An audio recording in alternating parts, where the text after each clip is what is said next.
Ever since the tragic death of 19-year-old Eric Chase Bolling, investigators have puzzled over whether and how the teen's tragic death may have been tied to his father's sexual harassment scandal.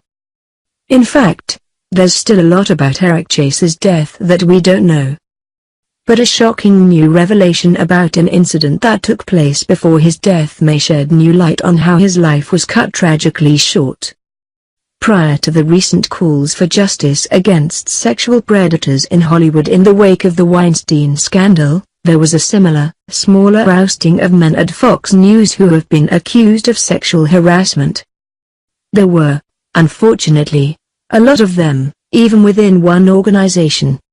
Critics accuse Fox News of having fostered a culture of permissiveness towards men in silence regarding their unacceptable behavior. Eric Bolling was ousted for lewd sexting, after he was accused of sending unsolicited photos of his genitals to multiple women in the workplace. Let's be clear, folks, unsolicited dick pics are never okay. Best case scenario, the person on the other end doesn't mind. But it's a far more likely scenario that they'll be annoyed or feel harassed, pressured, uncomfortable, and even violated. This is much more true when it comes to people in the workplace. Do not send your nudes to your colleagues. Do not harass them. You are at work. You would think that being ousted in such a scandal would be the worst moment in Eric Bolling's life, or at least on that particular day. It was not, however, because Eric Chase Bolling died just hours after that news broke. Eric Chase Bolling's cause of death was officially ruled as an accidental overdose. Cocaine and opiates were found in his system. The report that this was accidental conflicted with initial reports that he had taken his own life. His father had made efforts to clarify that they didn't have all of the facts when people reported that the 19-year-old had taken his life. Fatal overdoses tend to have a great deal of ambiguity, as they can sometimes be impossible to differentiate from suicides. There's an important factor to consider here. Eric Bolling and his family were Roman Catholic. If his son's death had been ruled as a suicide, it would have had implications for him, both in terms of where and how he could be laid to rest and, theologically, for what awaited him in the afterlife. We're not suggesting that Bolling exerted any pressures upon the medical examiner, but just stressing how important this ruling by the coroner was for the Bolling family. The new information that has come to light does suggest that Eric Chase had a struggle with substance abuse that long predated his father's scandal and dismissal. Radar Online is reporting that Eric Chase Bolling was involved in a standoff with SWAT 2 entire months before he died.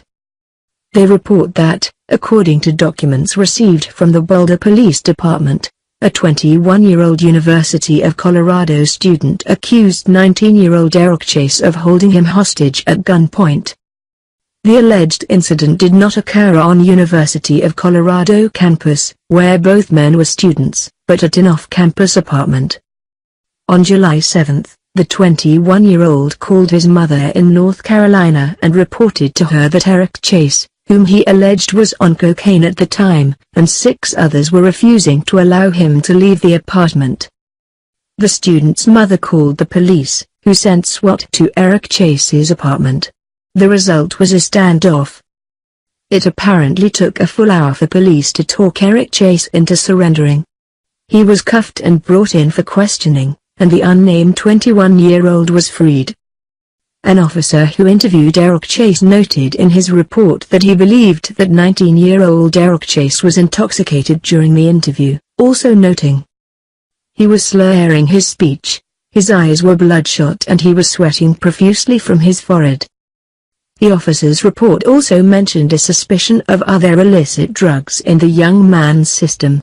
Despite that, Eric Chase only confessed to alcohol and marijuana.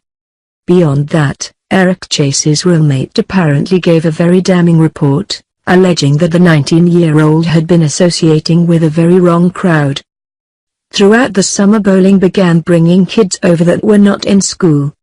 These people were selling drugs and carrying guns, the roommate revealed to police. Police were unable to find cocaine or guns in the apartment, but another witness alleged that the guns, at least, had been stashed in a woman's trunk before police arrived. It's important to note that the accusations leveled by the roommate seem to suggest that Eric Chase was not leading these people, but that they liked the 19-year-old's wealth and hung around him. But this speaks to a massive problem. And now we have to ask why an alleged armed kidnapping by a TV star's son is only now becoming public knowledge. We can only guess. This does put Eric Chase's eventual overdose into perspective, however. It sounds like he really, truly had some problems.